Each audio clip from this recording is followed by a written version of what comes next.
this area I just cleared out, so I'm going to make it my new sunflower area. I start out with cardboard and I pin it down with whatever I can find. Yes, that is a mole catcher because I got moles. And they're kind of winning the battle, to be honest with you. So now I'm going to wet the cardboard.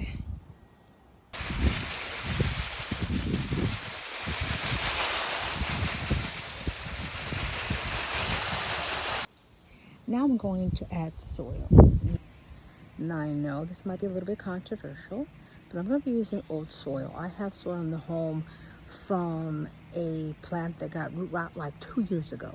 I have soil from a spider plant that I transplanted into a smaller pot a year ago. So these are old soil that is doing nothing at home, and it's already dried out, and nothing of issues when it comes to diseases or pests can exist. Now, there's a possibility, maybe, but the sunflowers are not gonna be used for eating. And I'm also gonna mix in with some fresh soil to give it the nutrients that it needs. So, being that it's ornamental, I'm not even gonna worry about using old soil. I just need to move this soil out of my home so that I can clear out these pots and put them in storage. So that is all the unused soil that I had in my home, in the garage, in the greenhouse. And honestly, I was very surprised because some of the soil I used to grow catnip for my cats, or lettuce, even potatoes. So and there's some pothos there too. I'd be very curious if this stuff kind of takes. Especially the mix that I used for oregano and thyme, because this stuff was not easy to grow indoors. And I'm wondering, for some reason, they pop up on their own, but we'll see what happens.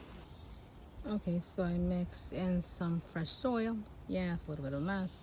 And now I'm going to unpeel my mammoth, which I started. Sorry. So that's the taproot right there. I don't want to damage it. So we're going to unwrap it and see if I can split them up so they each can have one side each. So I ended up soaking them in water to try to separate the roots. This one, I felt like at the tug, I felt a snap. So I'm not sure if I was able to save the taproot, so her growth might be stunned. She also had a curly thing going on in the stem, so I said, okay, let me just bury her deeper with a little curl in the soil, because if she's not grow to the full potential because of the taproot snapping, I might as well experiment with putting her in the soil and wrapping it up. Well, why bother uncurling it? And as you can see, yeah, I'm very much late in the process of putting them in the soil. It should have been done maybe 3 weeks ago.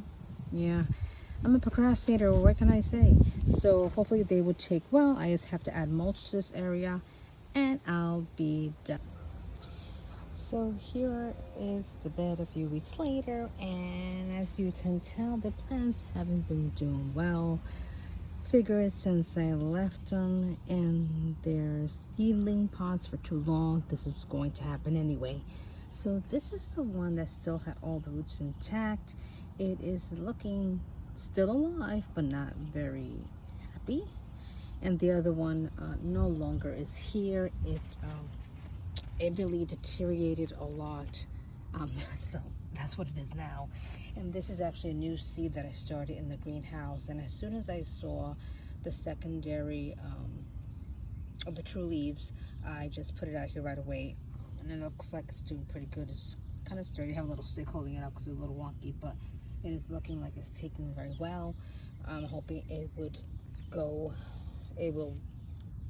grow to what I expect it to grow, which is at least 9 foot. We shall see. Moral of the story is, don't start them too soon, and 2, make sure you plant them outside when they don't get leggy, because that's the problem. When they get leggy, they're not very strong, and then you have to prop them up like I am. Hopefully that they will be able to support themselves, but kind of doubt it. I think they're always going to need some staking. Thanks for watching.